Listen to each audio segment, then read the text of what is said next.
Llegué frente a la casa de mi hermano un martes por la tarde. El sol todavía estaba alto, pero había algo en el aire que me hacía sentir frío por dentro. Era una casa grande, de 2 pisos, con esas ventanas amplias que mi hermano Ricardo siempre había querido. 200 metros cuadrados de puro sueño cumplido. Él la había construido con sus propias manos, bueno, con su dinero y su esfuerzo. Yo solo la había visitado 3 veces en todos estos años. Siempre me sentí pequeño ahí dentro. Ahora Ricardo estaba muerto. 48 años. Un infarto mientras dormía. Ni siquiera tuvo tiempo de despedirse. Saqué la llave del bolsillo. Era pesada, dorada, con un llavero que tenía grabadas las iniciales de mi hermano. Me la había dado el abogado después del funeral, junto con unos papeles que apenas leí. Estaba demasiado cansado para entender palabras legales. Solo escuché algo sobre herencia, sobre propiedades, sobre mi nombre. El abogado, un hombre serio llamado César, me dijo que viniera a ver la casa cuando estuviera listo. Pues aquí estaba. ¿Listo o no? Subí los 3 escalones del porche. La madera crujió bajo mis zapatos viejos. Mis manos temblaban un poco. No sé si era por el cansancamiento o por otra cosa. Metí la llave en la cerradura. No entró. Intenté de nuevo. Nada. La llave no giraba, ni siquiera entraba del todo. Era como si alguien hubiera cambiado la cerradura. Pero eso no tenía sentido. Ricardo murió hace apenas 2 semanas. ¿Quién cambiaría la cerradura de una casa de un muerto? Me agaché para ver mejor. La cerradura se veía nueva, brillante, diferente. Y entonces los escuché. Voces. Desde adentro de la casa. Risas. Una voz de mujer, aguda, que reconocí inmediatamente. Rosana. Mi nuera. La esposa de mi hijo Daniel. No puedo creer que el viejo haya venido hasta acá, decía ella, entre risas. ¿En serio pensó que iba a entrar así como así? La voz de mi hijo respondió, más grave, también riendo. Déjalo. Que intente. De todos modos, esta casa es nuestra ahora. El tío no tenía hijos. Todo pasa a los sobrinos. Eso es ley. Mi corazón se detuvo. ¿Nuestra? ¿De ellos? Toqué la puerta. 3 golpes firmes. El silencio cayó del otro lado como una piedra en agua quieta. Pasos. Alguien se acercaba. La puerta se abrió apenas una rendija, y ahí estaba ella. Rosana. Con su pelo recogido, su blusa cara, sus uñas pintadas de rojo. Me miró como quien mira a un perro callejero. ¿Ismael? Dijo mi nombre como si fuera una mala palabra. ¿Qué haces aquí? Vine a ver la casa, respondí, tratando de mantener la calma. El abogado me dio la llave. Ella soltó una risa corta, seca. ¿La llave? Ay, Ismael. Esa llave ya no sirve. Cambiamos la cerradura hace una semana. Esto ahora es propiedad de Daniel. Bueno, nuestra. Ya sabes cómo funciona. El tío Ricardo no tuvo hijos, así que todo pasa al sobrino. Es lo justo. Pero el abogado dijo que... El abogado está viejo y confundido, me interrumpió. Igual que tú. Mira, no quiero ser grosera, pero no tienes nada que hacer aquí. Esta casa vale más de $300,000. ¿Tú crees que alguien como tú podría mantenerla? Por favor. Ni siquiera puedes pagar tu propio alquiler. Sentí como la sangre me subía a la cara. Quise decir algo, pero las palabras se me quedaron atoradas en la garganta. Rosana, ¿quién es? La voz de Daniel llegó desde adentro. Tu papá, respondió ella sin dejar de mirarme. Vino con una llave vieja pensando que puede entrar. Pasos más pesados. Daniel apareció detrás de su esposa. Mi hijo, 30 años. Alto, bien vestido, con esa barba recortada que usaba desde que consiguió su trabajo en la empresa de tecnología. Me miró con algo que no era exactamente desprecio, pero se parecía mucho. Papá, dijo, y en esa palabra había tanta distancia. No deberías estar aquí. Es la casa de mi hermano, dije, y mi voz sonó más débil de lo que hubiera querido. Corrigió Daniel. Era la casa de tu hermano. Ahora es mía. El tío Ricardo me la dejó a mí. Él sabía que yo podría cuidarla, mantenerla, darle el uso correcto.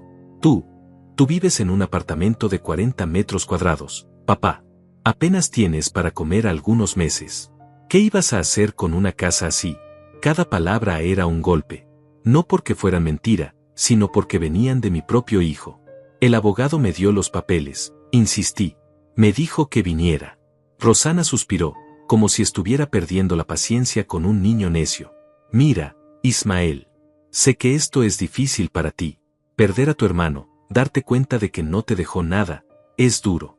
Pero tienes que aceptar la realidad. Daniel es el heredero. Nosotros ya nos mudamos.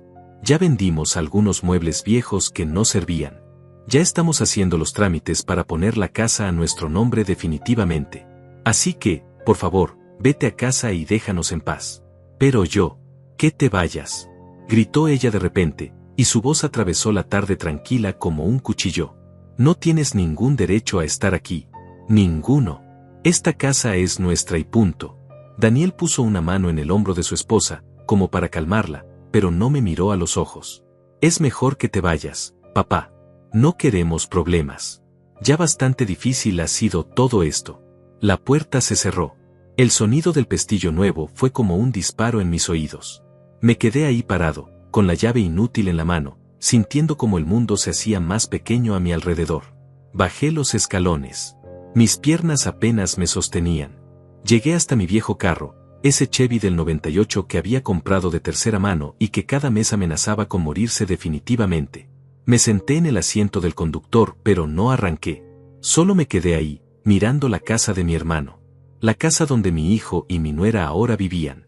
La casa de la que acababan de echarme como a un extraño. No lloré. Hacía años que no lloraba. Pero algo dentro de mí se rompió de todos modos. Estaba por arrancar el motor cuando mi teléfono sonó. Un número desconocido. Casi no contesto, pero algo me hizo apretar el botón verde. ¿Señor González? La voz del abogado César sonaba tensa. ¿Ismael González? Sí, soy yo. Menos mal que contesta. ¿Ya fue a la casa? Acabo de salir de ahí, dije, y mi voz sonaba hueca. La llave no funcionó. Cambiaron la cerradura. Mi hijo y su esposa están viviendo ahí. Me dijeron que la casa es de ellos. Hubo un silencio del otro lado. Luego, la voz del abogado sonó más firme. Señor González, necesito que escuche con mucha atención lo que voy a decirle. Su hijo no tiene ningún derecho sobre esa propiedad. Ninguno. La casa está a su nombre. A su nombre únicamente. Su hermano Ricardo cambió el testamento hace 6 meses, mucho antes de morir. Todo, absolutamente todo lo que él tenía, está a nombre suyo. La casa, las cuentas bancarias, las inversiones. Todo. Usted es el único heredero legal. El mundo dejó de moverse. ¿Qué? Lo que escuchó. Tengo todos los documentos aquí. Firmados, sellados, registrados. Su hermano fue muy claro. Quería que usted lo tuviera todo. Y su hijo está cometiendo un delito al ocupar esa propiedad sin su permiso. ¿Entiende lo que le estoy diciendo? Miré hacia la casa, hacia las ventanas donde mi hijo y mi nuera probablemente seguían riéndose de mí, hacia la puerta que me habían cerrado en la cara. Entiendo, dije, y por primera vez en 2 semanas, algo parecido a la fuerza volvió a mi voz. Bien. Porque mañana a primera hora vamos a ir allá. Con la policía si es necesario. Y les vamos a mostrar a su hijo y a su nuera quién es el verdadero dueño de esa casa. Colgué el teléfono. Mis manos ya no temblaban. Si alguna vez sentiste que tu propia familia te dio la espalda, si alguna vez te trataron como si no valieras nada solo porque no tienes lo que ellos tienen, entonces sabes exactamente cómo me sentí en ese momento. Pero también vas a entender lo que sentí después. Porque a veces la vida te quita todo en un día, y te lo devuelve multiplicado al siguiente. Solo tienes que estar listo para recibirlo. Y yo estaba a punto de estarlo. Esa noche no pude dormir. Me quedé sentado en el sofá de mi pequeño apartamento, con las luces apagadas, mirando por la ventana hacia la calle vacía. Las palabras del abogado daban vueltas en mi cabeza como un disco rayado. Todo está a su nombre. Su hermano quería que usted lo tuviera todo. No tenía sentido. O tal vez sí lo tenía, pero yo había olvidado cuando dejó de tenerlo. Ricardo y yo crecimos en una casa pequeña al sur de la ciudad. Éramos solo nosotros dos. Mamá murió cuando yo tenía 7 años y Ricardo 11. Papá trabajaba en la construcción, 12 horas al día, 6 días a la semana. Nos criamos solos, en realidad. Ricardo se convirtió en mi padre y mi hermano al mismo tiempo. Recuerdo una tarde de verano, yo tendría unos 12 años. Había visto una bicicleta en la tienda del barrio. roja, brillante, con cambios de velocidad. Costaba $80. Una fortuna para nosotros. Ricardo tenía 16 y trabajaba después de la escuela en un taller mecánico. Un día llegó a casa con una bolsa grande. «Feliz cumpleaños adelantado», me dijo.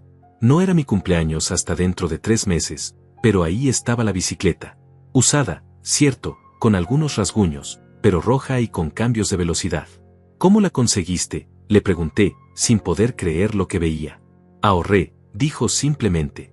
Y el dueño del taller me dio un descuento porque le arreglé su camioneta gratis 2 fines de semana. Más tarde supe que Ricardo había dejado de almorzar en la escuela durante 2 meses para ahorrar ese dinero. Tenía 16 años y se saltaba comidas para comprarme una bicicleta. Ese era mi hermano. Yo, en cambio, nunca fui ambicioso. No de la manera que el mundo entiende la ambición. Terminé la preparatoria, hice algunos trabajos aquí y allá. Pintura, plomería, lo que saliera. Me casé joven con una mujer llamada Patricia. Tuvimos a Daniel cuando yo tenía 25. Fuimos felices por un tiempo, creo. O al menos yo lo fui. Ricardo tomó otro camino. Estudió administración de empresas en la universidad pública, trabajando de noche para pagarse los estudios.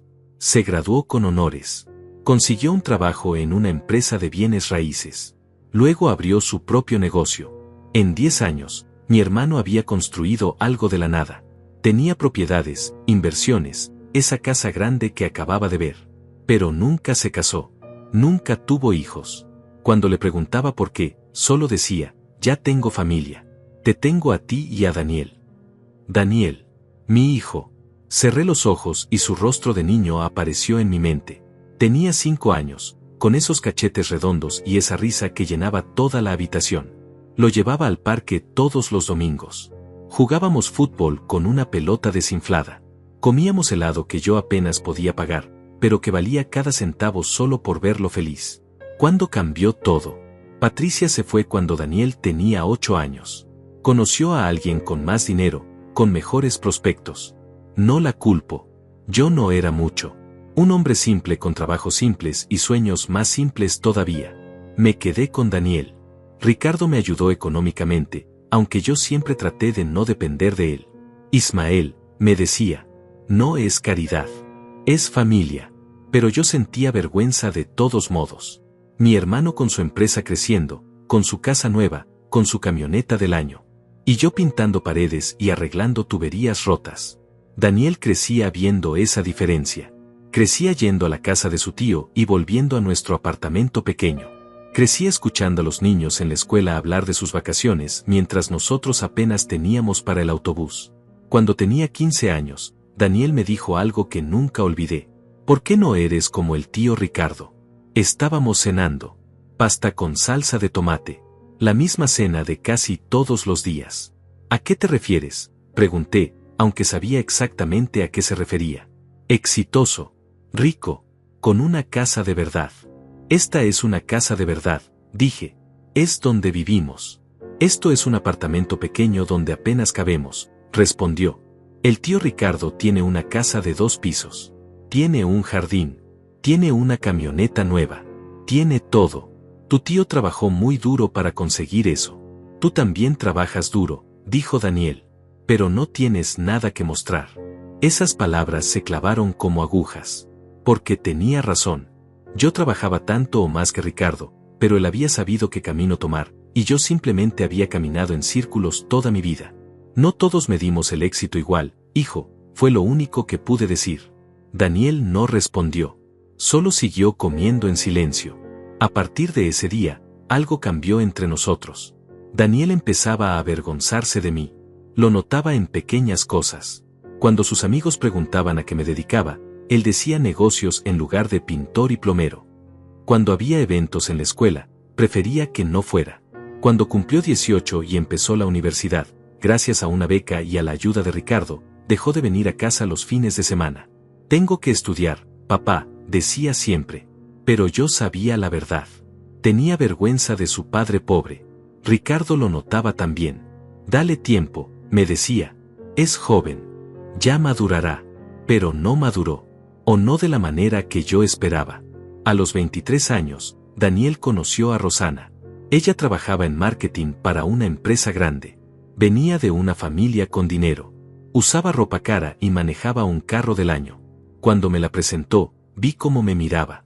Como si fuera algo que había que tolerar, no alguien a quien conocer. Mucho gusto, señor González, me dijo con una sonrisa que no llegaba a sus ojos. Llámame Ismael, respondí. Claro, señor González, repitió, y supe que nunca lo haría. Se casaron un año después. Una boda cara que Ricardo ayudó a pagar, porque Daniel quería impresionar a la familia de Rosana. Yo estuve ahí, con mi único traje, el mismo que había usado en mi propia boda 30 años atrás. Durante la recepción, oí a alguien de la familia de ella preguntar quién era yo. El papá del novio, respondió alguien. Ah, se ve, humilde, humilde. Esa palabra elegante para decir pobre. Después de la boda, las visitas se hicieron menos frecuentes. Daniel tenía su vida ahora. Su trabajo, su esposa, sus nuevos amigos con dinero. Yo pasé a ser una obligación incómoda. Las llamadas se espaciaron.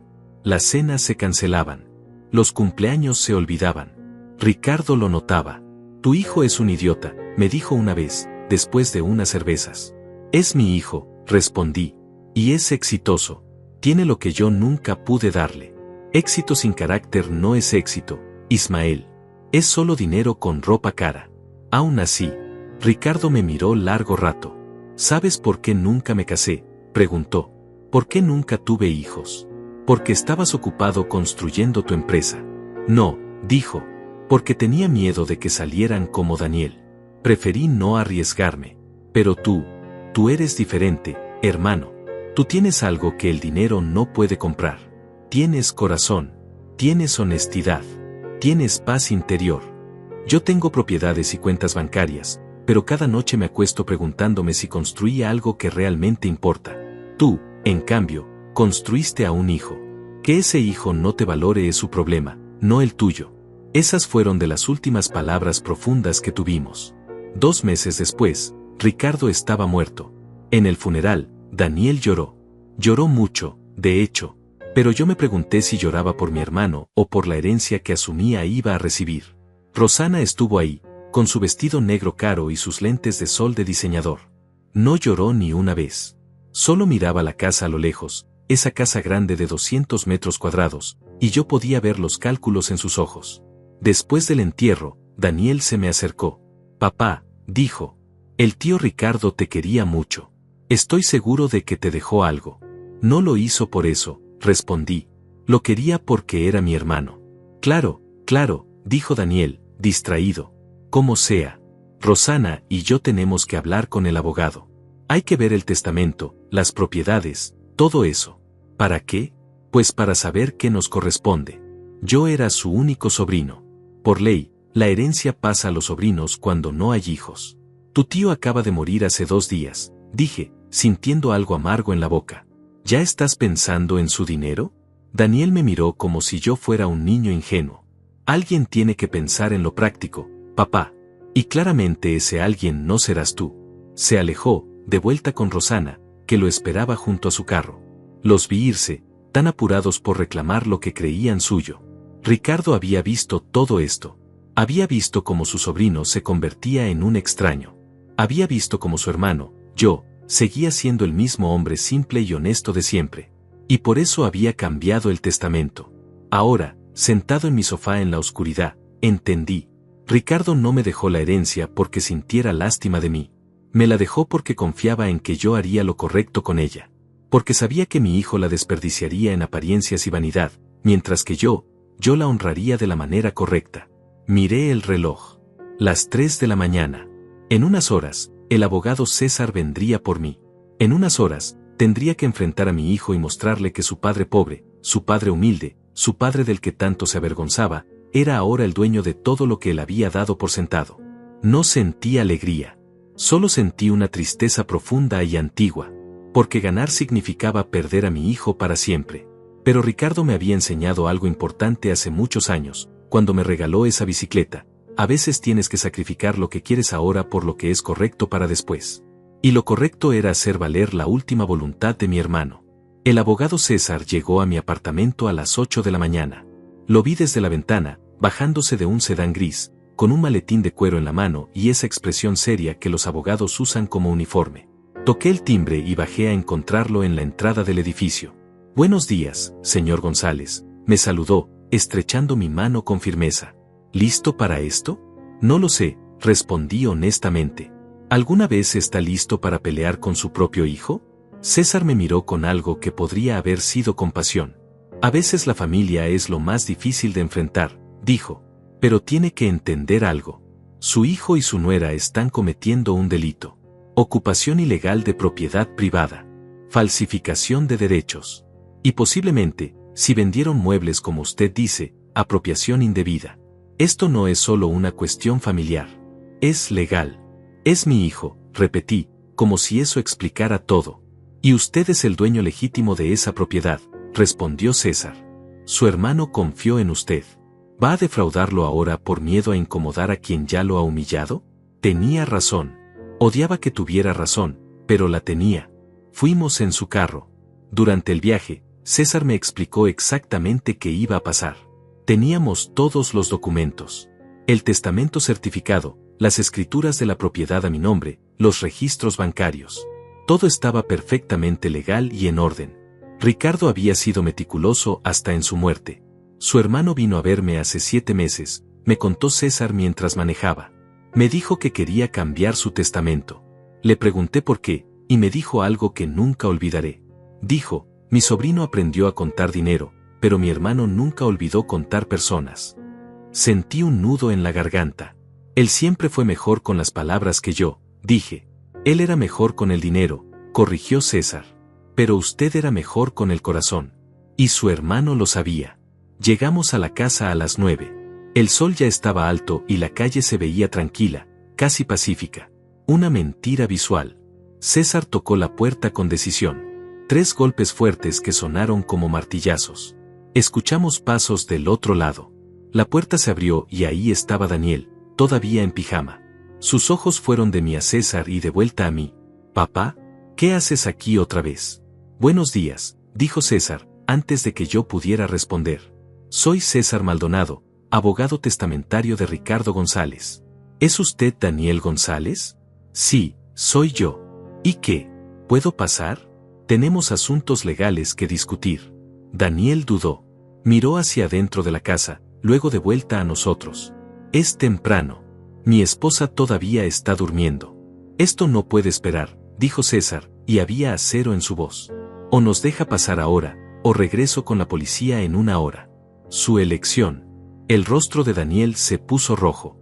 ¿La policía? ¿De qué está hablando? Esta es mi casa. Mi tío me la dejó a mí. Eso es exactamente lo que necesitamos aclarar, respondió César. ¿Nos deja pasar o no? Daniel se hizo a un lado, pero con esa postura tensa de alguien que está preparado para pelear. Entramos. La casa olía diferente. Perfume caro, café recién hecho, algo que no olía a mi hermano. Ya habían empezado a borrar su presencia. La sala estaba diferente también. El sofá viejo de Ricardo había desaparecido. En su lugar había uno moderno, de cuero blanco, que probablemente costaba más de lo que yo ganaba en 6 meses. Las fotos familiares que Ricardo tenía en la repisa habían sido reemplazadas por cuadros abstractos. Era como si mi hermano nunca hubiera vivido ahí. ¿Dónde están los muebles de mi hermano?, pregunté, sin poder contenerme. Los vendimos, dijo Daniel con un encogimiento de hombros. Eran viejos, feos, no combinaban con nuestra estética. Eran de Ricardo. Y ahora esto es nuestro, respondió Daniel. Tenemos derecho a hacer lo que queramos. Ah, interesante, dijo César, sacando una carpeta de su maletín. Porque según los documentos que tengo aquí, esta propiedad no les pertenece en absoluto. ¿Qué? La voz de Rosana llegó desde las escaleras. Bajaba en bata, con el pelo suelto, sin maquillaje. Por primera vez la vi sin esa máscara de perfección. ¿Quién es usted y qué hace en mi casa? Nuestra casa, corrigió Daniel. Soy el abogado de Ricardo González, se presentó César. Y esta no es su casa. Es la casa de Ismael González, su suegro. Rosana me miró como si acabara de aparecer una cucaracha en su cocina. Eso es ridículo, dijo. Ricardo no tenía hijos.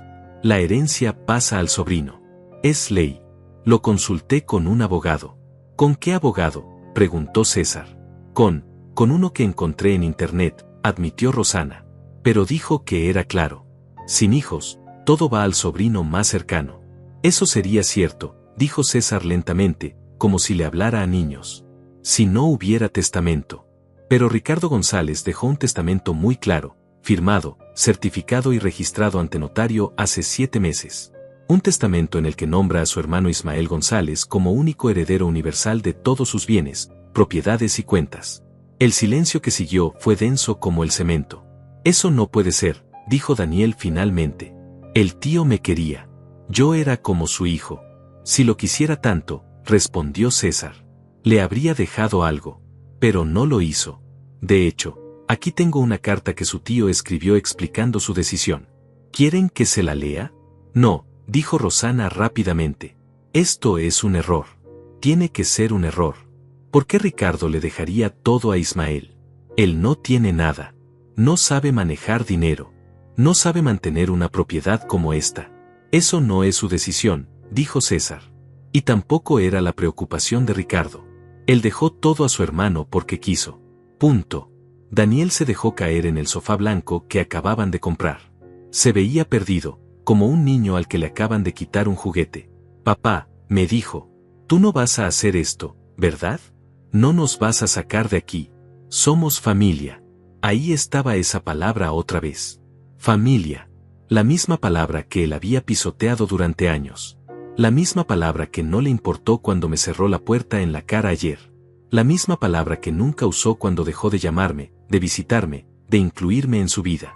Daniel, empecé, y mi voz sonaba cansada. Tú cambiaste las cerraduras de la casa de mi hermano sin permiso. Vendiste sus muebles.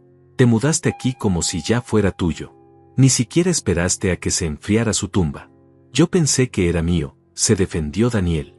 Yo no sabía. Y no se te ocurrió preguntar, intervino César. ¿No se te ocurrió esperar a la lectura del testamento? ¿No se te ocurrió consultar con el albacea antes de ocupar la propiedad? Rosana se cruzó de brazos. No vamos a irnos, dijo con esa voz filosa suya. Si quieren sacarnos, que nos saquen. Pero esto va a terminar en juicio. Y vamos a pelear. Ricardo estaba enfermo, probablemente no estaba en sus cabales cuando hizo ese testamento. Lo vamos a impugnar. Inténtenlo, respondió César con calma. Tengo el certificado médico de Ricardo de hace 6 meses. Perfectamente lúcido y saludable cuando firmó el testamento. Tengo las grabaciones en video de la firma. Tengo testigos. Tienen 0 caso. 0. Además, agregué, y me sorprendió la firmeza en mi propia voz. Vendieron propiedad que no era suya. Eso es un delito. Puedo denunciarlos por eso. Daniel me miró con algo que podría haber sido odio. ¿Nos vas a denunciar? ¿A tu propio hijo? Tú me cerraste la puerta en la cara ayer, le recordé. Tu esposa me gritó. Me trataron como basura. ¿Y ahora quieres que tenga piedad? Yo soy tu hijo, gritó Daniel, poniéndose de pie. Tu único hijo. ¿Vas a elegir el dinero sobre mí? Yo no elegí nada, respondí. Tu tío Ricardo eligió. Eligió darme a mí su herencia. Y tú, hijo, elegiste tratarme como un estorbo durante años. Elegiste avergonzarte de mí. Elegiste dejar de visitarme. Elegiste cambiar las cerraduras de esta casa sin preguntarle a nadie. Todos hicimos nuestras elecciones. Ahora toca vivir con ellas. Rosana soltó una risa amarga. Esto es increíble. El viejo pobre que finalmente consiguió algo y ahora se cree poderoso. Señora González, dijo César. Le sugiero que guarde silencio antes de que esto empeore para ustedes. ¿Empeorar? Escupió ella. Ya nos están echando de nuestra casa. ¿Cómo puede empeorar? Puedo añadir cargos por difamación, por hostigamiento, por cualquier cosa que diga en los próximos 5 minutos, respondió César. Créame, no me tiente. Daniel se pasó las manos por la cara. Cuando volvió a mirarme, había algo roto en sus ojos. Papá, por favor. Nosotros, invertimos todo en esto. Dejamos nuestro apartamento. Yo renuncié a mi trabajo para emprender un negocio. Pensábamos usar esta casa como garantía para un préstamo. Si nos quitas esto, lo perdemos todo. Por un momento, solo por un momento, sentí lástima. Era mi hijo, después de todo. El mismo niño que llevé al parque. El mismo que enseñé a andar en bicicleta. El mismo al que consolé cuando su madre se fue. Pero entonces recordé su cara de ayer. Recordé cómo me miró. Recordé a Rosana gritándome. Recordé años de ser ignorado, olvidado, desechado. Debiste pensar en eso antes, dije finalmente. César sacó más documentos de su maletín y los puso sobre la mesa de centro, esa mesa nueva que Daniel y Rosana habían comprado con dinero que asumían tendrían pronto. Tienen 72 horas para desocupar la propiedad, dijo César con esa calma profesional que hacía que cada palabra sonara final. Si no lo hacen voluntariamente, procederemos con un desalojo legal. Y créanme, no querrán que lleguemos a eso. Un desalojo queda en su historial. Les dificultará rentar o comprar en el futuro. Esto no está pasando, murmuró Rosana, más para sí misma que para nosotros. Esto no puede estar pasando. Les sugiero que empiecen a empacar, continuó César. Y van a tener que devolver el dinero de los muebles que vendieron. Tengo aquí una lista de todo lo que había en esta casa según el inventario que el señor Ricardo González registró con su seguro. Cada pieza faltante tendrá que ser pagada o reemplazada. No tenemos ese dinero, admitió Daniel, y su voz sonaba pequeña. Lo usamos para pagar deudas. Para comprar muebles nuevos. Para el enganche del carro de Rosana. ¿Gastaron dinero de propiedad robada en un carro?, preguntó César, levantando una ceja. Eso complica más las cosas. No sabíamos que estábamos robando, gritó Rosana. Pensábamos que era nuestro. La ignorancia no es defensa legal, señora, respondió César. Pero estoy seguro de que su suegro es un hombre razonable. ¿Señor González? Todos me miraron. Daniel, con esos ojos suplicantes que no había visto desde que era niño. Rosana, con furia apenas contenida. César, esperando mi decisión. Quiero la casa desocupada, dije. Tienen una semana. No 72 horas. Una semana completa. Y sobre los muebles, haremos un inventario. Lo que puedan devolver, lo devuelven. Lo que no, me pagan cuando puedan. Sin intereses. Papá, empezó Daniel. No he terminado, lo interrumpí. Una semana, Daniel. 7 días. Y quiero que me entreguen las llaves el día que se vayan. Todas las llaves. Y quiero esta casa exactamente como estaba cuando entraron. Si rompieron algo, lo arreglan. Si movieron algo de Ricardo que todavía está aquí, lo dejan donde estaba. ¿Entendido? Daniel asintió lentamente. Rosana se dio la vuelta y subió las escaleras sin decir nada más. La oímos dar un portazo arriba. Vamos, le dije a César. Ya terminamos aquí. Salimos de la casa. El aire de la mañana se sentía más limpio que adentro. César me puso una mano en el hombro. Lo hizo bien, me dijo. Sé que no fue fácil. No se siente bien, admití. Se siente terrible. Así se siente hacer lo correcto cuando va contra la familia, dijo César. Pero créame, su hermano estaría orgulloso. Nos subimos al carro. César me llevó de vuelta a mi apartamento. Durante el viaje, me explicó más detalles sobre la herencia. No era solo la casa. Ricardo tenía 3 cuentas bancarias con un total de $120,000. Tenía acciones e inversiones por otros $80,000. Tenía un seguro de vida con beneficiario único, yo. Otros $50,000. Era una fortuna. Para alguien como yo, que nunca había tenido más de $2,000 ahorrados a la vez, era irreal. ¿Qué se supone que haga con todo eso?, pregunté. Lo que quiera, respondió César. Es suyo. Su hermano se aseguró de eso. Me dejó en mi edificio con una copia de todos los documentos y una tarjeta con su número directo. Me dijo que lo llamara si Daniel o Rosana intentaban algo. Subí las escaleras hasta mi apartamento en el 3er piso. Cada escalón se sentía más pesado que el anterior. Dentro, me senté en mi sofá viejo y hundido. El mismo sofá donde había dormido tantas noches porque era más cómodo que mi cama barata. Miré alrededor de mi pequeño mundo. 40 metros cuadrados de paredes descascaradas, muebles viejos, y soledad. Había vivido aquí durante 15 años. Había pensado que moriría aquí. Ahora tenía una casa de 200 metros cuadrados esperándome. Mi teléfono sonó. Un número desconocido. Contesté con cautela. ¿Papá? La voz de Daniel sonaba diferente. Más suave. Más joven. Papá, por favor, necesitamos hablar. Ya hablamos, dije. No, necesito explicarte. Necesito que entiendas. Yo pensé que iba a heredar. El tío Ricardo siempre me trataba especial. Me llevaba a su oficina, me hablaba de negocios, me preguntaba por mis planes. Yo pensé que me estaba preparando para heredar todo. Él te trataba bien porque era su sobrino, dije. No porque fueras a heredar. Pero yo conté con ese dinero, papá. Renuncié a mi trabajo. Rosana y yo teníamos planes. Íbamos a expandir, a invertir, a crecer. Y ahora no tengo nada. Tienes un título universitario. Tienes experiencia laboral. Tienes 30 años y salud. Tienes más de lo que yo tuve nunca. No es lo mismo, dijo Daniel, y había desesperación en su voz. Papá, le debo dinero a gente. Hice apuestas basándome en esa herencia. Si no les pago pronto, voy a tener problemas serios. Mi estómago se apretó. ¿Qué tipo de apuestas? Negocios. Inversiones. Le prometí a un socio que pondría $50,000 en un proyecto. Ya firmé el contrato. Si no cumplo, me pueden demandar. ¿Firmaste un contrato basándote en dinero que ni siquiera tenías? Porque pensé que lo tendría, gritó Daniel. Todo el mundo pensaba que lo tendría. El tío Ricardo nunca me dijo que había cambiado el testamento. Nunca me dio señales. ¿Por qué haría eso? ¿Por qué me haría creer que yo heredaría para luego dejártelo todo a ti? Tal vez porque sabía exactamente esto, respondí. ¿Qué contarías con su dinero antes de que estuviera frío en su tumba? Que harías planes y promesas basadas en algo que no era tuyo. Tal vez por eso cambió el testamento, Daniel. Porque vio lo que te habías convertido. Silencio al otro lado.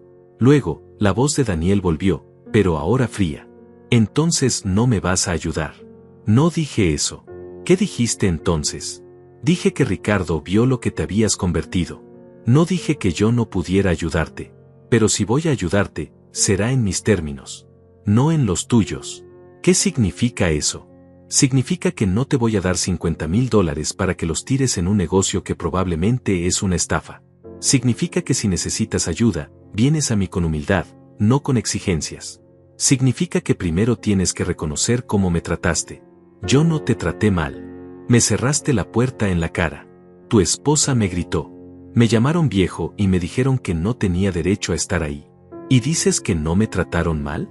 Otro silencio. Más largo esta vez. Rosana estaba molesta, dijo finalmente. Pensaba que alguien estaba intentando quitarnos lo nuestro. No era suyo. Pero nosotros pensamos que sí. Y tú apareciste de la nada con una llave y... Daniel, lo interrumpí. Deja de justificarte. Solo para. Admite que me trataron mal. Admite que durante años me has tratado mal. Admite que te avergonzabas de mí. Admite todo eso y tal vez, solo tal vez, podamos empezar a arreglar esto. No puedo, susurró. No puedo admitir eso. ¿Por qué no? Porque si lo admito, significa que soy un mal hijo. Significa que soy un mal hombre. Y no puedo ser eso, papá. Y ahí estaba. La verdad desnuda. Mi hijo no podía admitir sus errores porque eso rompería la imagen que tenía de sí mismo. Prefería culparme a mí, culpar a Ricardo, culpar a quien fuera, antes que mirarse al espejo. Entonces no hay nada más que hablar, dije. Tienen una semana para salir de la casa. Después de eso, espero no volver a verte hasta que estés listo para ser honesto. Papá, espera. Colgué. Mis manos temblaban. Apagué el teléfono completamente. No quería más llamadas hoy. Me quedé sentado en el silencio de mi apartamento. El reloj de pared marcaba las 11 de la mañana. Afuera, la vida continuaba normal. La gente iba al trabajo, los niños iban a la escuela, el mundo giraba como siempre. Pero mi mundo acababa de volcarse completamente. Me levanté y fui a la pequeña cómoda junto a mi cama. Del cajón de abajo, donde guardaba cosas que casi nunca miraba, saqué una caja de zapatos vieja. Dentro había fotos. Fotos de cuando Daniel era pequeño. De cuando éramos felices. De cuando yo era su héroe, no su vergüenza. Una foto en particular me hizo detenerme. Daniel tenía 7 años. Estábamos en el parque. Yo lo cargaba en mis hombros y él tenía los brazos extendidos como si fuera un avión. Ambos sonreíamos. Su sonrisa era enorme, sin dientes de leche. Mi sonrisa era cansada pero genuina. Éramos pobres entonces también, pero éramos felices. ¿Cuándo dejamos de serlo? El teléfono volvió a sonar. Lo había encendido sin darme cuenta. Esta vez era un mensaje de texto, de un número que no reconocía, pero el mensaje me hizo entender quién era. Ismael, soy Mateo, amigo de Ricardo. Me acabo de enterar de lo que pasó. Él me habló de ti muchas veces. Dijo que eras el hombre más honesto que conocía. También me dijo que si algo le pasaba, te iba a dejar todo. Y me pidió que te contactara después. Que te dijera algo importante.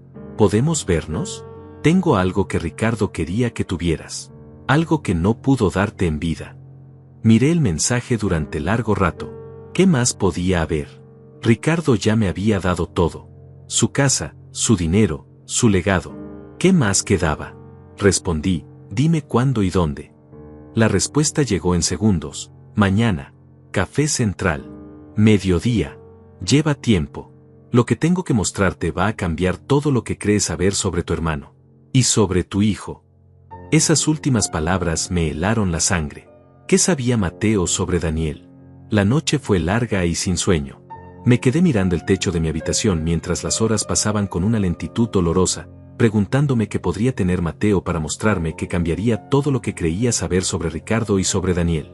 Mi hermano había muerto hacía apenas 3 semanas y cada día parecía traer una nueva revelación, una nueva capa de verdad que no sabía que existía. Había vivido 58 años pensando que conocía mi vida, que entendía mi lugar en el mundo, y ahora todo se estaba desmoronando y reconstruyendo al mismo tiempo de maneras que no podía comprender completamente.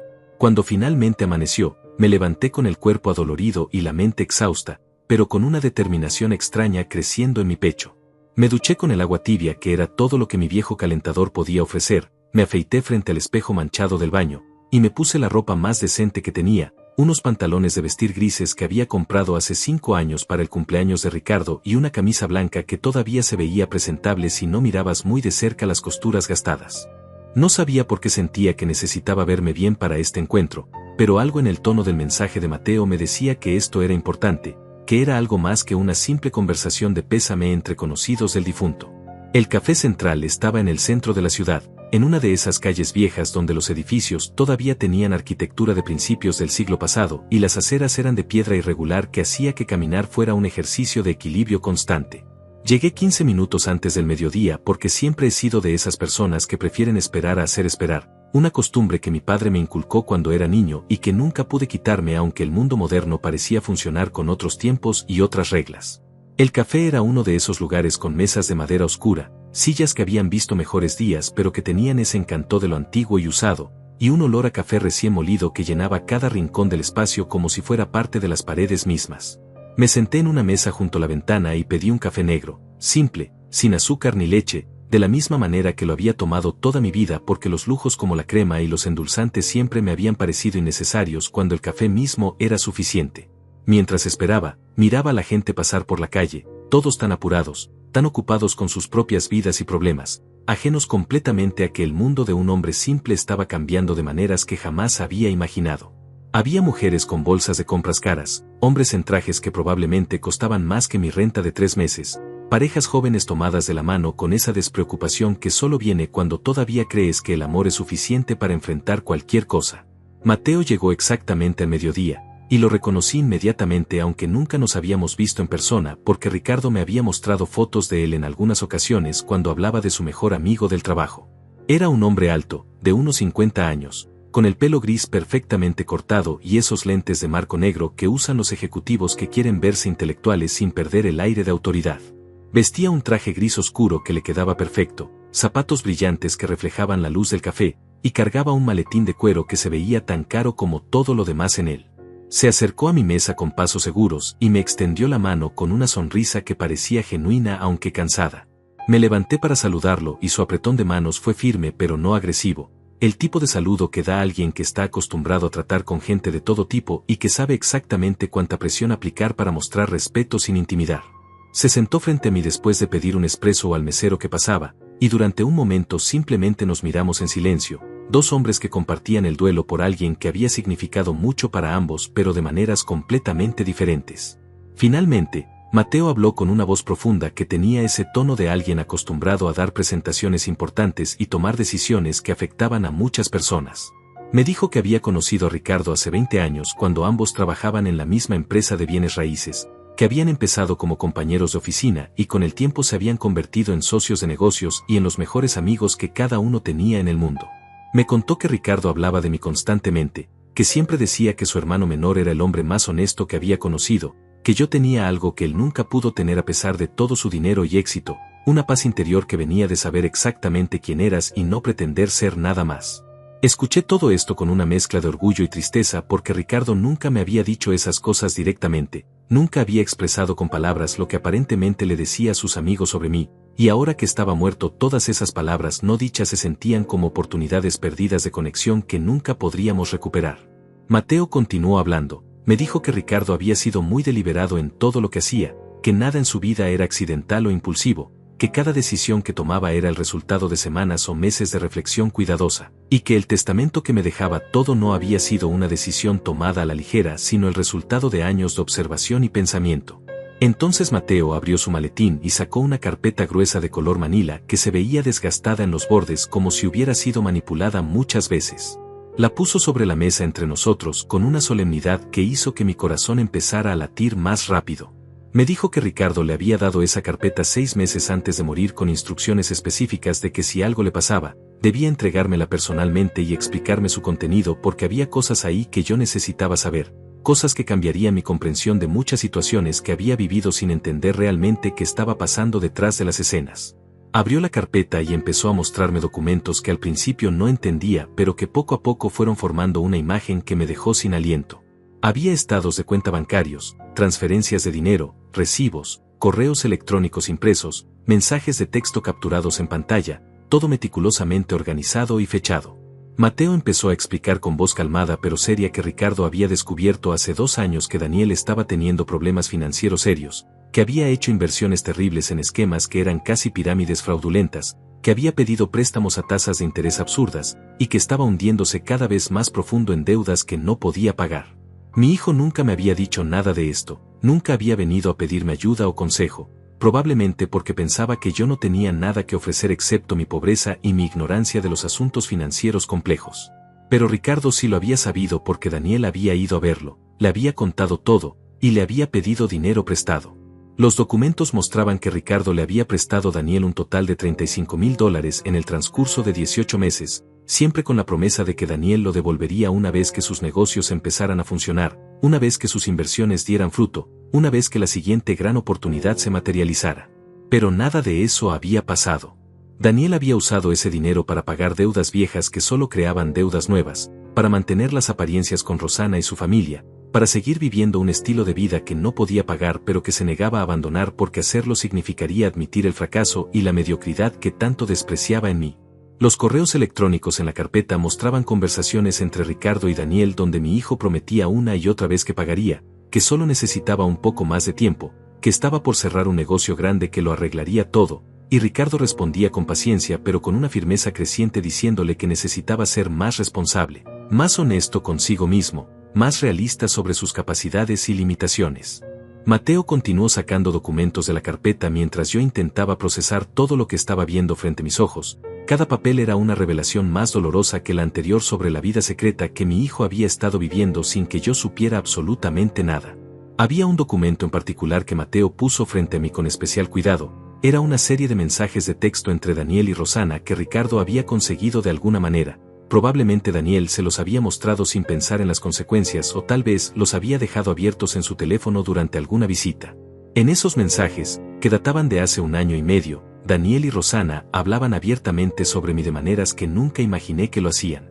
Rosana escribía cosas como que no entendía por qué Daniel seguía visitándome ocasionalmente cuando yo no tenía nada que ofrecerles, que era una pérdida de tiempo mantener contacto con alguien que vivía en la pobreza por sus propias malas decisiones, que si Daniel realmente quería ascender en la vida necesitaba cortar lazos con todo lo que lo arrastraba hacia abajo y eso me incluía a mí de manera muy directa. Daniel respondía defendiéndome débilmente al principio, diciendo que yo era su padre y que no podía simplemente desaparecer de mi vida, pero con cada mensaje subsecuente su defensa se hacía más débil hasta que eventualmente empezó a estar de acuerdo con ella. En uno de los últimos mensajes de esa conversación, Daniel escribía que tenía razón, que yo representaba todo lo que él no quería ser, que cada vez que me veía se acordaba de que venía de la pobreza y eso lo hacía sentir inseguro frente a sus amigos y colegas que venían de familias con dinero. Leí esos mensajes 3 veces porque la primera vez no podía creer que fueran reales, la segunda vez necesitaba confirmar que realmente decían lo que pensaba que decían, y la tercera vez fue simplemente porque el dolor necesitaba tiempo para convertirse en algo que pudiera contener dentro de mi pecho sin explotar. Mateo me miraba con una expresión que mezclaba compasión y rabia contenida. Me dijo que cuando Ricardo le mostró esos mensajes hace más de un año, él mismo había querido ir a buscar a Daniel y decirle exactamente qué tipo de hijo miserable era, pero Ricardo lo había detenido diciéndole que no era su lugar hacer eso y que además tenía un plan diferente.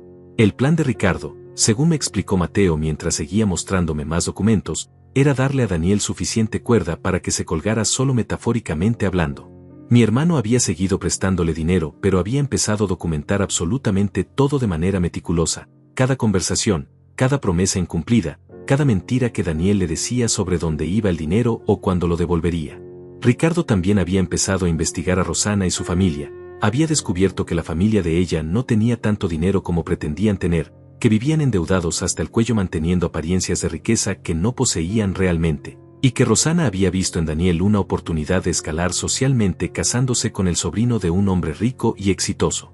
Todo esto estaba documentado en la carpeta con la precisión de un detective privado o un contador forense. Había fotografías de Daniel y Rosana en restaurantes caros que claramente no podían pagar, recibos de tarjetas de crédito que mostraban deudas acumuladas de más de $40,000 entre los dos, correos electrónicos donde Daniel le mentía a Ricardo sobre qué estaba haciendo con el dinero prestado mientras los extractos bancarios mostraban que lo gastaba en cosas completamente diferentes. Había incluso grabaciones de audio. Al parecer Ricardo había grabado algunas de sus conversaciones con Daniel con el permiso implícito de que si iba a prestarle grandes sumas de dinero necesitaba algún tipo de registro, y en esas grabaciones se podía escuchar a Daniel prometiendo cambiar, prometiendo ser más responsable, prometiendo que esta vez sería diferente, mientras su tono de voz revelaba que no creía en sus propias palabras. Mateo me dejó procesar todo esto durante varios minutos largos mientras él bebía su espresso y miraba por la ventana del café hacia la calle donde la vida normal continuaba ajena al pequeño apocalipsis personal que estaba experimentando en esa mesa. Finalmente, cuando pudo ver que yo había absorbido suficiente información como para poder escuchar más, continuó explicándome que Ricardo había cambiado su testamento precisamente por todo esto. Mi hermano había llegado a la conclusión de que Daniel no era capaz de manejar dinero de manera responsable, que darle una herencia grande sería como darle gasolina a un pirómano, que en cuestión de meses o tal vez un par de años habría despilfarrado todo en malas inversiones y gastos innecesarios mientras Rosana lo presionaba para mantener un estilo de vida insostenible. Pero más importante que las consideraciones financieras, Ricardo había cambiado el testamento porque se había dado cuenta de qué tipo de hombre se había convertido Daniel, y había decidido que no merecía ser recompensado por ser ese tipo de persona. En uno de los documentos finales de la carpeta había una carta escrita de puño y letra por Ricardo dirigida a mí, sellada en un sobre que Mateo abrió con cuidado y me entregó para que la leyera yo mismo. La letra de mi hermano era clara y firme, sin temblores ni dudas, escrita por alguien que sabía exactamente lo que quería decir y por qué necesitaba decirlo. La carta empezaba con un saludo simple y directo, me llamaba hermanito como lo había hecho desde que éramos niños, y me decía que si estaba leyendo esto significaba que él ya no estaba vivo y que esperaba que yo pudiera perdonarlo por no haberme contado en vida todo lo que estaba a punto de leer. Ricardo explicaba que había mantenido los problemas de Daniel en secreto porque no quería causarme más dolor del que ya tenía, sabía que yo me culparía a mí mismo por no haber sido mejor padre, por no haber podido darle a Daniel las oportunidades que él merecía, por haberlo criado en la pobreza mientras su tío prosperaba. Pero Ricardo escribía que nada de eso era mi culpa, que yo había sido el mejor padre que podía ser con los recursos que tenías, que le había dado a Daniel algo mucho más valioso que el dinero, le había dado un ejemplo de integridad y honestidad que Daniel había elegido rechazar. Mi hermano continuaba explicando en la carta que Daniel había tenido todas las oportunidades del mundo para convertirse en un buen hombre, había tenido educación gracias a becas y al apoyo de Ricardo, había tenido un padre que trabajaba honestamente y nunca le mintió ni lo engañó. Había tenido un tío que lo trataba como a un hijo y le enseñaba sobre negocios y responsabilidad. Pero Daniel había elegido otro camino. Había elegido valorar las apariencias sobre la sustancia, el dinero sobre las relaciones, el estatus sobre el carácter. Y esa elección no era mi responsabilidad, era completamente de Daniel. Ricardo escribía que había decidido dejarme todo a mí no solo porque confiaba en que yo usaría el dinero de manera sabia y responsable, sino también porque quería enseñarle una última lección a Daniel, aunque fuera una lección póstuma que probablemente Daniel no apreciaría ni entendería hasta mucho después si es que alguna vez lo hacía. La lección era que las acciones tienen consecuencias, que no puedes tratar mal a las personas y esperar ser recompensado, que el dinero y el éxito sin carácter no significan nada al final. Ricardo esperaba que perder la herencia que daba por sentada hiciera que Daniel finalmente se mirara en el espejo y se preguntara qué tipo de hombre era realmente y si estaba orgulloso de la respuesta. La carta terminaba con instrucciones específicas para mí sobre qué hacer con la herencia. Ricardo me pedía que no le diera ni un centavo a Daniel a menos que él viniera a mí con humildad genuina, que admitiera sus errores, que pidiera perdón por cómo me había tratado durante años, y que demostrara con acciones no solo con palabras que estaba dispuesto a cambiar. Si Daniel hacía todo eso, entonces Ricardo me daba permiso para ayudarlo de la manera que yo considerara apropiada, pero no antes. Mientras tanto, mi hermano me pedía que usara el dinero para vivir mejor, para finalmente dejar ese apartamento pequeño y mudarse a la casa que ahora era mía, para quizás viajar a lugares que siempre quise conocer pero nunca pude pagar, para hacer las cosas que había pospuesto toda mi vida por falta de recursos. Pero Ricardo también me pedía algo más, algo que no esperaba. Me pedía que considerara usar parte del dinero para ayudar a otras personas que estuvieran en situaciones similares a la mía, padres que trabajaban duro pero que luchaban para salir adelante, familias que necesitaban una mano amiga pero que tenían demasiado orgullo para pedirla. Mi hermano escribía que él había pasado su vida acumulando riqueza, pero que al final se había dado cuenta de que la verdadera riqueza no estaba en las cuentas bancarias sino en las vidas que tocas y mejoras. Quería que yo fuera la persona que hiciera eso con su dinero, porque confiaba en que yo sabría identificar a quien realmente necesitaba ayuda y quien solo quería aprovecharse. Terminé de leer la carta con lágrimas corriendo por mi rostro sin ninguna vergüenza ni intento de esconderlas. Mateo me pasó una servilleta sin decir nada, simplemente esperando a que yo procesara todo lo que acababa de leer y aprender. Después de varios minutos de silencio donde el ruido del café a nuestro alrededor parecía venir de otro mundo completamente diferente, finalmente pude hablar aunque mi voz sonaba ronca y rota. Le pregunté a Mateo si Daniel sabía algo de todo esto, si tenía idea de que Ricardo había estado documentando cada uno de sus errores y mentiras durante años, y Mateo negó con la cabeza diciéndome que mi hermano había guardado todo esto en secreto absoluto porque no quería que Daniel cambiara su comportamiento por razones equivocadas. Ricardo quería ver quién era Daniel realmente cuando pensaba que nadie estaba vigilando, cuando creía que la herencia estaba garantizada sin importar cómo se comportara. Y lo que había visto durante esos 2 años de observación cuidadosa lo había convencido de que su sobrino no merecía ni un centavo de lo que había trabajado toda su vida para conseguir. Mateo entonces sacó otro documento de la carpeta, este era más reciente, databa de apenas 2 meses antes de la muerte de Ricardo. Era un informe de un investigador privado que mi hermano había contratado para seguir a Daniel y Rosana durante algunas semanas. El informe detallaba cómo mi hijo y mi nuera habían empezado a visitar la casa de Ricardo con más frecuencia durante sus últimos meses, cómo Rosana hacía comentarios sobre la decoración y sobre qué cambios haría cuando la casa fuera de ellos, cómo Daniel había empezado a hacer preguntas sobre el valor de la propiedad y sobre cuánto tardarían los trámites de herencia después de que Ricardo muriera. Todo esto lo hacían delante de mi hermano, sin ninguna vergüenza ni consideración por cómo podría sentirse escuchando a su sobrino planear su futuro basándose en su muerte inminente.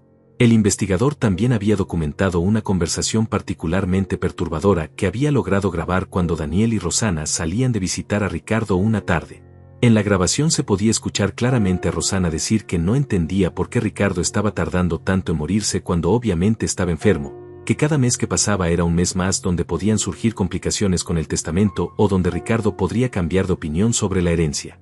Daniel respondía riéndose nerviosamente y diciéndole que bajara la voz, pero no la contradecía ni le decía que estaba siendo inapropiada o cruel, simplemente le pedía que fuera más discreta con sus deseos de que mi hermano muriera pronto.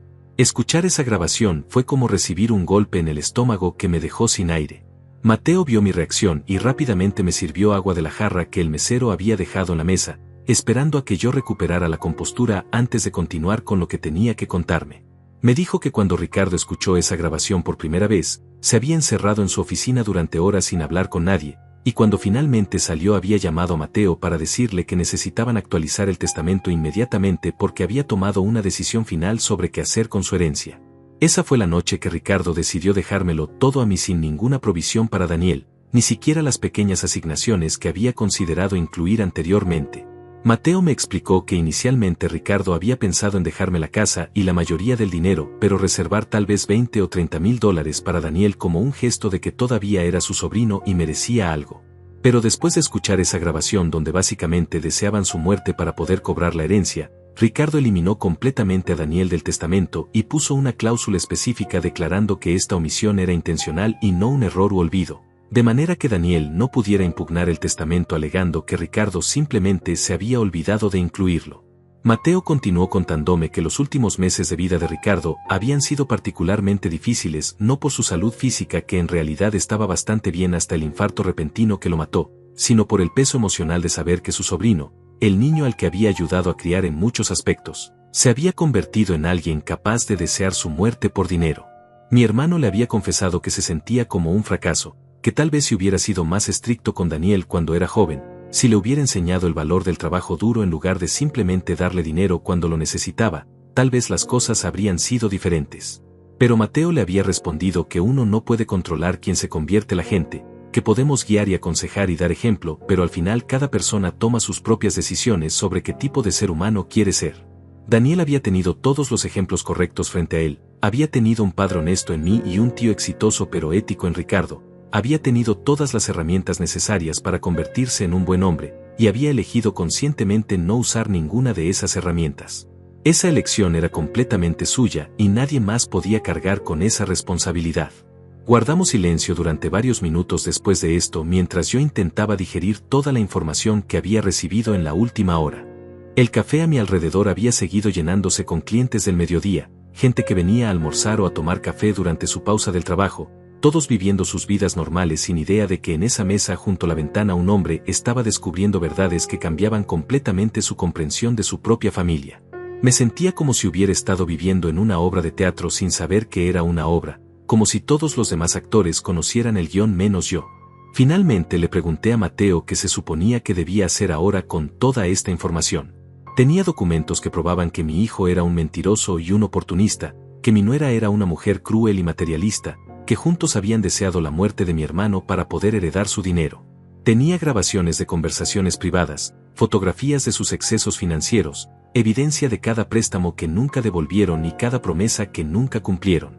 Podía usar todo esto para destruir completamente cualquier argumento que Daniel pudiera hacer sobre merecer parte de la herencia, podía mostrarle a él y a Rosana exactamente lo que Ricardo pensaba de ellos y cómo había estado documentando sus fallas durante años.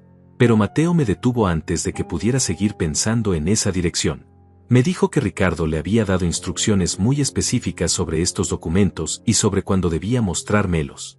Mi hermano no quería que usara esta información como un arma para atacar a Daniel, no quería que la relación entre padre e hijo se destruyera completamente por revelaciones hechas en un momento de ira o dolor. En cambio, Ricardo quería que yo tuviera esta información simplemente para entender la verdad completa de la situación, para que no me culpara a mí mismo por el distanciamiento con mi hijo, para que supiera que había hecho todo lo que un padre puede hacer y que el fracaso no era mío sino de Daniel. La carpeta era para mi paz mental, no para venganza. Si Daniel venía a mí genuinamente arrepentido sin saber que yo tenía toda esta evidencia de sus acciones, entonces su arrepentimiento sería real y podríamos empezar a reconstruir nuestra relación sobre bases honestas. Pero si Daniel seguía manipulando, seguía mintiendo, seguía tratándome como un obstáculo entre él y el dinero que creía merecer, entonces yo sabría con certeza absoluta que no había nada que salvar en nuestra relación y podría seguir adelante sin culpa ni dudas. Mateo cerró la carpeta y la empujó hacia mí a través de la mesa, diciéndome que ahora era mía para hacer lo que considerara correcto. Ricardo confiaba en mi juicio, confiaba en que usaría esta información sabiamente y no destructivamente. Tomé la carpeta con manos temblorosas, sintiendo el peso físico del papel, pero más que nada el peso emocional de todas las verdades contenidas dentro. Esta carpeta representaba años de dolor, años de manipulación, años de una relación entre padre e hijo que se había ido desintegrando lentamente sin que yo entendiera completamente por qué o cómo detenerlo. Volví a mi apartamento esa tarde con la carpeta bajo el brazo sintiendo como si cargara el peso de toda mi vida condensado en esos papeles que documentaban meticulosamente el fracaso de mi relación con mi hijo. El camino de regreso en autobús fue largo y cada semáforo parecía durar una eternidad. Cada parada agregaba más pasajeros que subían y bajaban viviendo sus días ordinarios mientras yo intentaba procesar verdades extraordinarias que cambiaban todo lo que había creído sobre mi familia durante décadas. Cuando finalmente llegué a mi edificio y subí las escaleras hasta el tercer piso, mis piernas apenas podían sostenerme no por cansancio físico sino por el agotamiento emocional de haber descubierto que mi hijo era una persona completamente diferente a la que yo había imaginado todos estos años.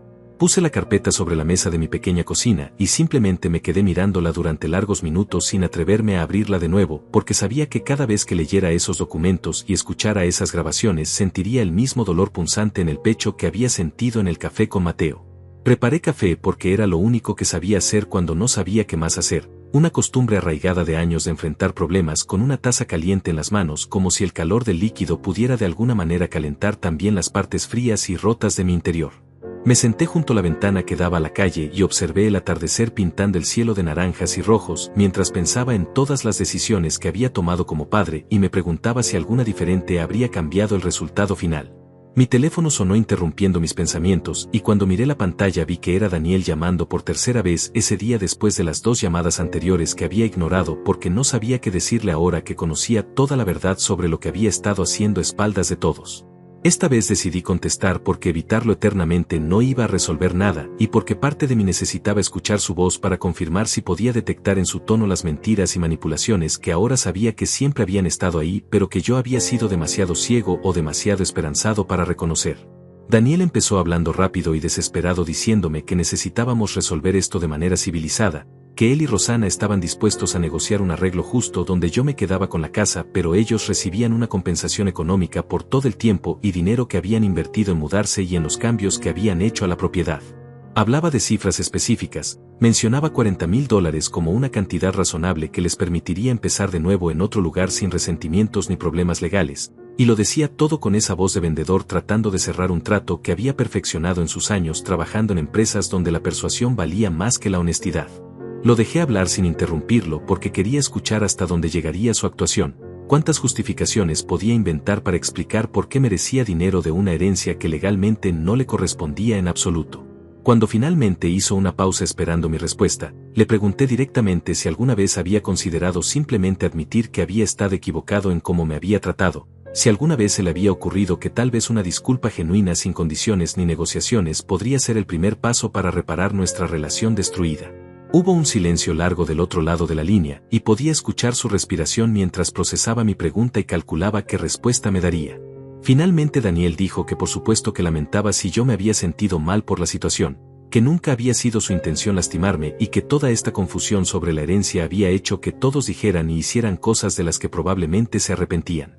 Usaba ese lenguaje cuidadosamente neutral que la gente usa cuando quiere sonar como si estuviera disculpándose sin realmente admitir ninguna culpa específica, ese tipo de no disculpa que técnicamente contiene las palabras correctas pero que carece completamente de cualquier reconocimiento real de responsabilidad o remordimiento genuino.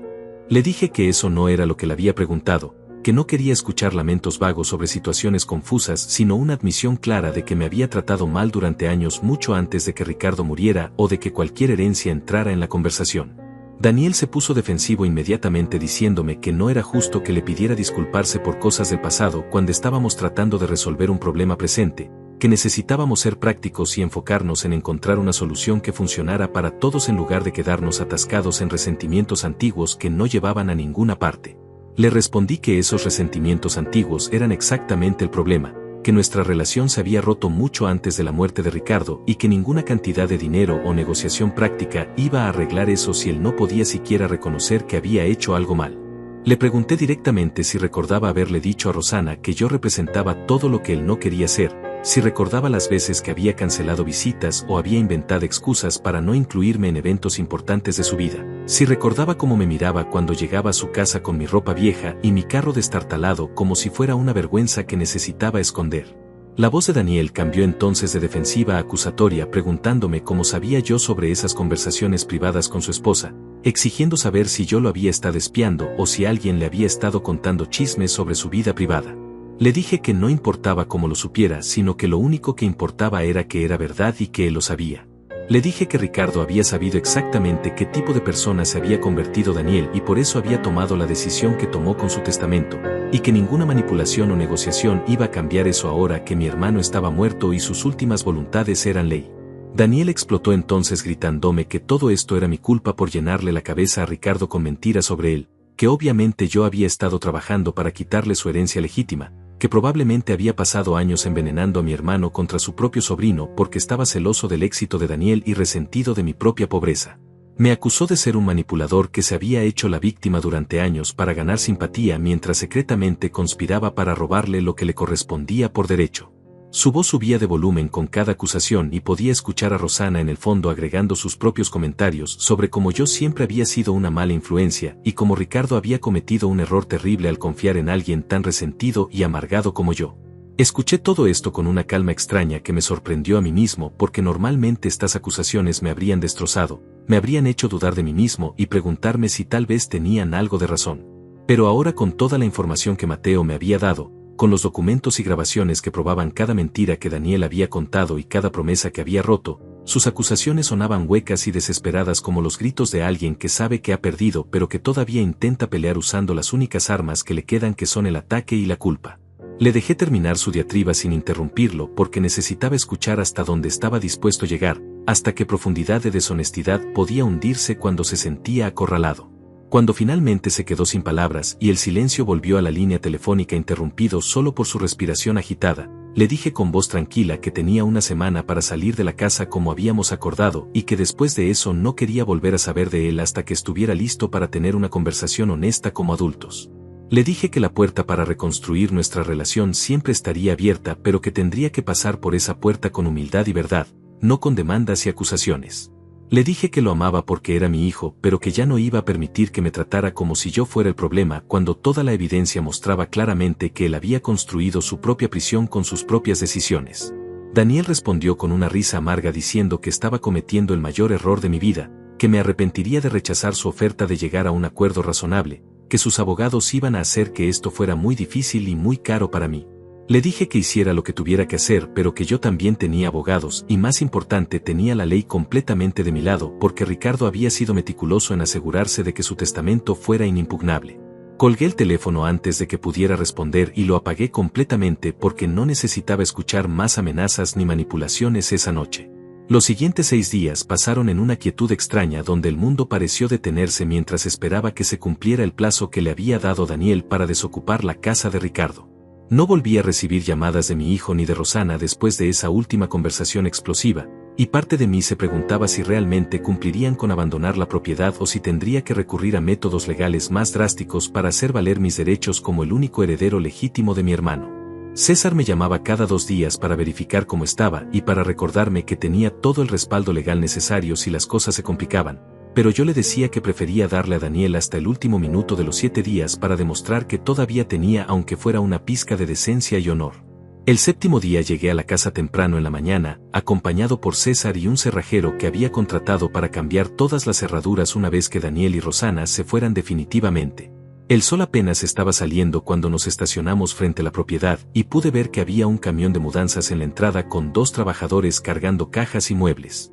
El corazón me dio un vuelco al darme cuenta de que Daniel realmente estaba cumpliendo su palabra, que estaba dejando la casa sin necesidad de que lo sacaran por la fuerza con intervención policial y escándalos que habrían hecho todo este proceso aún más doloroso de lo que ya era.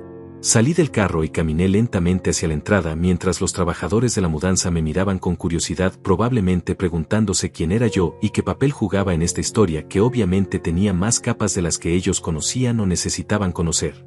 La puerta principal estaba abierta y pude ver el interior de la casa que se veía completamente diferente a como la recordaba de las visitas a Ricardo. Todos los muebles nuevos que Daniel y Rosana habían comprado ya estaban siendo cargados en el camión y lo que quedaba eran las paredes desnudas y los pisos vacíos que esperaban ser llenados nuevamente con memorias y vida. Daniel salió de la casa cargando una caja mediana que entregó a uno de los trabajadores antes de voltear y verme parado en el jardín frontal observando toda la escena. Nuestros ojos se encontraron y por un momento ninguno de los dos dijo nada, simplemente nos miramos a través de los metros que nos separaban físicamente pero que parecían kilómetros considerando la distancia emocional que se había abierto entre padre e hijo durante años de negligencia y ahora semanas de conflicto directo. Daniel se veía cansado y más viejo de lo que recordaba, con ojeras profundas y esa postura encorvada de alguien que ha estado cargando más peso del que puede manejar cómodamente. Caminó hacia mí lentamente y cuando estuvo lo suficientemente cerca pude ver que había estado llorando o al menos que había dormido muy poco porque sus ojos estaban rojos e hinchados. Me extendió un juego de llaves sin decir palabra inicialmente, simplemente sosteniéndolas en el aire entre nosotros como una ofrenda de paz o tal vez como una bandera de rendición. Le pregunté si habían sacado todas sus pertenencias y si la casa estaba en las condiciones en que la habían encontrado, y él asintió con la cabeza diciendo con voz ronca que habían limpiado todo y que habían dejado los pocos muebles de Ricardo que todavía estaban en el sótano donde los habían guardado cuando se mudaron. Le pregunté dónde iban a vivir ahora y Daniel me dijo que se mudarían temporalmente con los padres de Rosana mientras buscaban un apartamento que pudieran pagar con sus ingresos actuales sin depender de herencias imaginarias o préstamos que no podían devolver. Había conseguido un nuevo trabajo en una empresa más pequeña con un salario más modesto pero estable, y Rosana también había aceptado regresar a trabajar tiempo completo en lugar de quedarse en casa planeando cómo gastar dinero que nunca tuvieron realmente. Me contó todo esto con una mezcla de vergüenza y resignación, como si finalmente estuviera enfrentando la realidad de su situación financiera después de años de vivir en fantasías insostenibles. Le dije que me alegraba escuchar que estaban tomando decisiones más responsables y que esperaba que esta experiencia les enseñara algo valioso sobre vivir dentro de sus posibilidades y sobre el peligro de contar con cosas que no les pertenecían todavía. Daniel bajó la mirada y por primera vez desde que esta pesadilla comenzó vi algo que podría haber sido remordimiento genuino en su expresión. Me dijo con voz apenas audible que lamentaba cómo habían manejado todo esto, que se había dejado llevar por la codicia y las presiones de Rosana, pero que eso no justificaba cómo me había tratado ni las cosas horribles que había dicho durante nuestras peleas recientes. Le pregunté si lamentaba solo esta situación específica o si lamentaba también los años anteriores de distanciamiento y vergüenza, los años donde me había dejado de lado porque yo representaba una parte de su vida que quería olvidar. Daniel levantó la vista y me miró directo los ojos con lágrimas comenzando a formarse en las esquinas, y me dijo que lamentaba todo, que había sido un hijo terrible durante mucho tiempo y que había estado tan obsesionado con escapar de la pobreza de su infancia que había terminado convirtiéndose en exactamente el tipo de persona que más despreciaba, alguien que valoraba el dinero por encima de las relaciones y las apariencias por encima de la autenticidad. Nos quedamos en silencio durante varios minutos mientras los trabajadores de la mudanza continuaban su trabajo alrededor nuestro ajenos al momento cargado de emoción que estaba ocurriendo entre padre e hijo. Finalmente extendí mi mano y la puse sobre el hombro de Daniel sintiendo cuán tensos estaban sus músculos bajo mi palma, todos esos años de estrés y presión autoimpuesta manifestándose físicamente en su cuerpo. Le dije que agradecía su honestidad y que esta era la primera conversación real que habíamos tenido en años, la primera vez que sentía que estaba hablando con mi hijo verdadero en lugar de con la máscara que se había puesto para impresionar al mundo. Le dije que la puerta siempre estaría abierta para reconstruir nuestra relación, pero que tenía que ser una reconstrucción genuina basada en honestidad mutua y no en conveniencia o necesidad financiera. Le expliqué que tenía los recursos ahora para ayudarlo si realmente lo necesitaba, pero que esa ayuda vendría con expectativas claras de responsabilidad y cambio real, no sería simplemente tirar dinero a un pozo sin fondo de malas decisiones. Daniel asintió aceptando esos términos y me agradeció por no cerrar completamente la posibilidad de tener una relación padre-hijo en el futuro. Rosana salió entonces de la casa y caminó hacia nosotros con esa expresión tensa que indicaba que no estaba contenta con vernos conversando amigablemente después de todo lo que había pasado.